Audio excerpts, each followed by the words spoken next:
The following story has been brought to you by StoriesToInspire.org.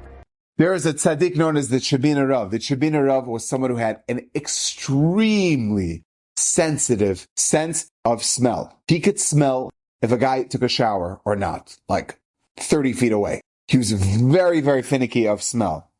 And there was one smell that drove him crazy, and that was the smell of rotting fish. Now, even if you're not a connoisseur of smells, I think Kule Amalo Pligi, everyone says rotting fish is definitely on the list of everyone can smell that and it's repugnant. It's like, so the story goes is that I think it was Wednesday evening, the Chabina Rav used to give a shiur in his home in Yerushalayim, and it was open for Bali Batim, people who they put in a hard day's work, and then they wanted to hear a shiur from the Chabina Rav, who was known as a Gaon.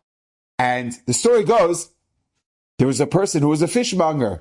He was somebody that cut fish, and he was in the store the entire day. He could not change his articles of clothing at home, because if he were to run home, change his clothing, and then run back, it would be the last 15 minutes of the shiur. And he wanted to go to the shiur. He wanted to hear the Chabina Rav. He's giving a shiur.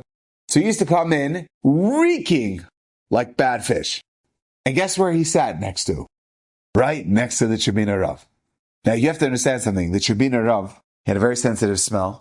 And yet, when this person sat down right next to him, did not flinch. He didn't even go, like, or nothing. He just gave the shiur, and he was lively, he was animated.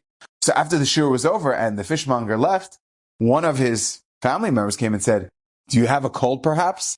How did you not smell that?" Like, we smelled that too. He says, "Oh, I smelled it." He said, "So why didn't you say anything?" He says, "Mevazeh someone? I'll embarrass someone? I can't do that." He says, "So let's tell him." He says, "You can't tell him. It's going to embarrass him. And it's probably the reason." So anyways, one chacham thought, you know what? I'll take matters into my own hand. I'm going to tell him maybe he should change his clothes. And he went over to him. He says, exactly what the Chabina Rav said. "I can't, because if I go to my house and I change my clothing, I can't." So can you keep it changed clothing? "No, because the shiur already started. I can't do it. I don't have enough time." Make a long story short, he came there week after week after week after week. This was going on for 4 months. Can you imagine that? 4 months. 16 weeks in a row, sitting right down, right next to the Chabina Rav. He did not say a thing. Then suddenly, one day, the people came to the shiur and they see the doors closed. And there's a sign on the door. Unfortunately, the shiur is canceled. Now, everyone was quite surprised. They were like, "What's happening over here? How did that happen?" But even more surprised was the family members. They didn't know that. The Chabina Rav didn't. He wrote that in his own handwriting. Shiur is canceled until further notice. So one of the relatives, the chacham that went over to this fishmonger and told him to change his clothes, came over to the Chabina Rav and he said, "Kod Rav, is everything okay?" He said, He was very, very, very particular about his words. He said, "Well, what's wrong?" So what's wrong? I'll tell you what's wrong. He said, "You came over to me 4 months ago, and you said this person should change, and the smell was horrific. I worked on myself the past 4 months. It should not bother me. Last night, as I was preparing the shiur, it started to bother me. I was scared that if I were to allow this to fester, and I was working so hard to eradicate that feeling, I felt in myself, if I were to give even a mashahu, even a little bit of a hint, that will make this person feel uncomfortable, it's not kedai to have the shiur. It's not worth it." You have to understand. So he doesn't have the shiur. No. He had very wealthy people who used to come to that shiur, people who helped support him.